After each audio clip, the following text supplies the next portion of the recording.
Hi guys, so this is lecture 13 and we will start with Watson's learning theory. Also जो सबसे बड़ा MCQ गजब वाला MCQ आ जाता है इसमें से वो है who is the father of behaviorism. So father of behaviorism is Watson, John B. Watson. ठीक है, father of behaviorism is John B. Watson. ये लाइन बेशक अपने हाथ पे लिख लो ताकि तुमको दिखता रहे कि फादर ऑफ बिहेवियरिज्म कौन है, वॉटसन चाचा. ठीक है. सो अकॉर्डिंग टू वॉटसन उन्होंने ये बोला कि जो बिहेवियर होता है हम उसको रिफ्लेक्सेस या स्टिमुलस रिस्पॉन्स के थ्रू एनालाइज कर सकते हैं, जिसको हम एग्जाम्पल के थ्रू देखें तो उन्होंने एक एक्सपेरिमेंट करा था. और एक्सपेरिमेंट में उन्होंने क्या करा था कि उन्होंने ये देखने की कोशिश करी थी कि एक जो फोबिया है वो एक्वायर कैसे होता है. ठीक है, जैसे अगर किसी को डर लगता है तो वो कैसे एक्वायर होता है फोबिया. तो उन्होंने क्या करा कि एक 11 मंथ ओल्ड बॉय एल्बर्ट था. So Albert was permitted to play एक with a furry white rat. ठीक है, तो उसमें क्या हुआ, बच्चे को उन्होंने रैट तो दे दिया खेलने के लिए और बच्चे ने एंजॉय भी करा.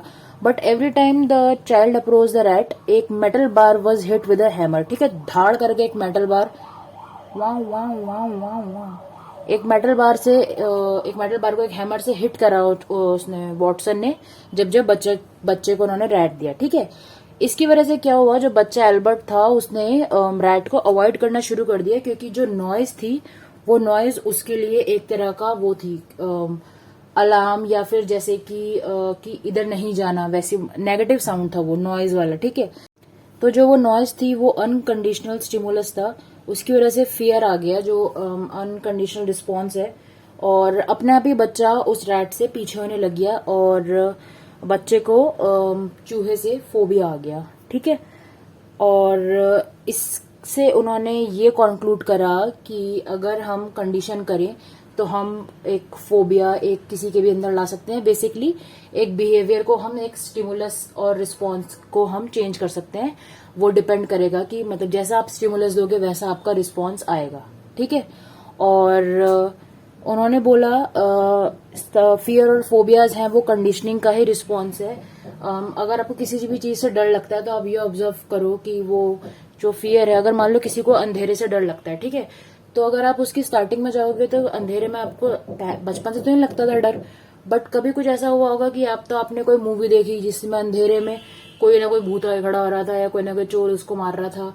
ठीक है, या फिर अंधेरे में कभी आपको जब आप छोटे रहोगे किसी ने आपको डराया, एकदम से भू करा. ठीक है, तो उसकी वजह से वो आपका फोबिया बन गया या फियर बन गया और उस कंडीशनिंग की वजह से. ठीक है, इसी बेसिस पे उन्होंने बोला जो लर्निंग है that is the interaction between man and women और it is based on frequency and recency modification of behaviour through experiment. ठीक है, सो उन्होंने लर्निंग के लिए यही बताया कि जो लर्निंग है हम उसको एक्सप्लेन कर सकते हैं in the process of conditioning कर सकते हैं हम जो फियर और फोबियाज है उनकी, और फियर और फोबियाज को डीकंडीशन करने के लिए हम टीचिंग लर्निंग प्रोसेस का यूज कर सकते हैं. जैसे कि अगर किसी को फियर है, डरने अंधेरे का ही फियर था, तो हम उनको समझा सकते हैं कि अंधेरे से ऐसा मतलब कुछ नहीं होता, वो आपका वहम है, आप चेक कर सकते हो, आसपास कुछ नहीं होता, and darkness is just absence of photons, जो फोटॉन्स होते हैं वो नहीं है तो वहां पे अंधेरा है, और जहाँ पे उजाला है तो वहां पे अंधेरा नहीं है, बट ऑफ कोर्स. ठीक है, सो इस सब को करने के बाद में उन्होंने दो प्रिंसिपल्स अपनाए थे कंडीशनिंग के, जो कि है फ्रीक्वेंसी और रिसेंसी. तो फ्रीक्वेंसी और रिसेंसी का मतलब है, फ्रीक्वेंसी तो हो गया कि जितनी जल्दी आप कोई एक जो स्टिमुलस रिस्पॉन्स है उसको करते हो. ठीक है, और रिसेंसी होता है कि कितना रिसेंट आपने उस चीज को करा है. ठीक है, तो ये दो प्रिंसिपल्स को उन्होंने बोला था कि मतलब अगर आप इस थ्योरी को स्कूल में अप्लाई करोगे तो स्कूल में अप्लाई करने के लिए फ्रीक्वेंसी और रिसेंसी को आप यूज कर सकते हो. रिसेंसी हो गया कि कितना रिसेंटली आपने उस कॉन्सेप्ट को पढ़ाया है, और फ्रीक्वेंसी हो गया कि आपने कितनी बारी उस कॉन्सेप्ट को पढ़ाया है. ठीक है, तो जितना रिसेंट वो कॉन्सेप्ट पढ़ाया होगा और जितना फ्रीक्वेंटली वो कॉन्सेप्ट पढ़ाया होगा उतना अच्छा वो कॉन्सेप्ट बच्चे को याद रहेगा. ठीक है, तो बेसिकली आप उसे कंडीशन करोगे बार बार उस चीज को, उस स्टिमुलस को प्रोवाइड करके उस रिस्पॉन्स को एक्वायर करने के लिए. ठीक है, और Watson also concluded that learning can be explained by conditioning, of course, और fear और phobias of course result होते हैं कंडीशनिंग का, और learning is an interaction between man and the environment. ठीक है, तो ये तो मैंने आपको बता दिया पहले। सो वॉटसन की लर्निंग आपकी खत्म। Father of behaviourism was Watson.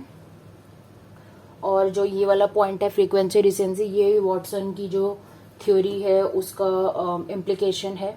ठीक है, so your theory is over. Next video में हम करेंगे पेवलोव्स क्लासिकल कंडीशनिंग थ्योरी। बाय।